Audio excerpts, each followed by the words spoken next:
రాష్ట్రంలో అత్యధిక జనాభా ఉన్నటువంటి బీసీలు అభివృద్ధి జరిగితే ఈ రాష్ట్రం అభివృద్ధి జరిగినట్టుగా భావించాలి అని గత ప్రభుత్వంలో 56 బీసీ కార్పొరేషన్లు పెట్టిన బీసీలకు తీవ్ర నిరాశ ఎదురైంది అని అన్నారు.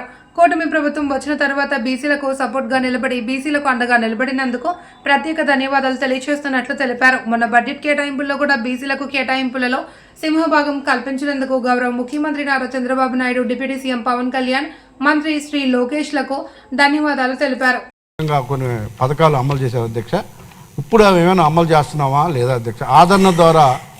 ఆదరణ ద్వారా చేనేత అంటే చేతి వృత్తులు చేసుకునే వాళ్ళకి ఎంతో సహాయపడేవాళ్ళం అధ్యక్ష.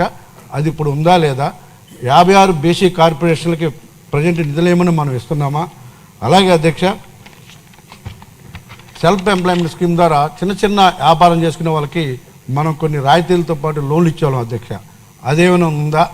లేకపోతే ఎన్బీసీ, ఎఫ్డీసీ ద్వారా కార్ లోన్లు ఇచ్చేవాళ్ళం అధ్యక్ష. కార్ లోన్లు ఇచ్చి నిరుద్యోగులకు చాలా అండగా ఉండేవాళ్ళం అధ్యక్ష. అవేమైనా మనం ఏమైనా అమలు చేస్తున్నామా? ఇవన్నీ కానీ గతంలో చేస్తే ఈ బీసీలు ఇంకా ముందుకు వెళ్ళిపోయే అధ్యక్ష. ఈ రాష్ట్రంలో దేశంలో నెంబర్ 1గా ఈ రాష్ట్రం ఉండే అవకాశం ఉంది అధ్యక్ష. అలాంటివి ఏమైనా ఉన్నాయని నేను మీ ద్వారా మంత్రిగా అడుగుతాను అధ్యక్ష.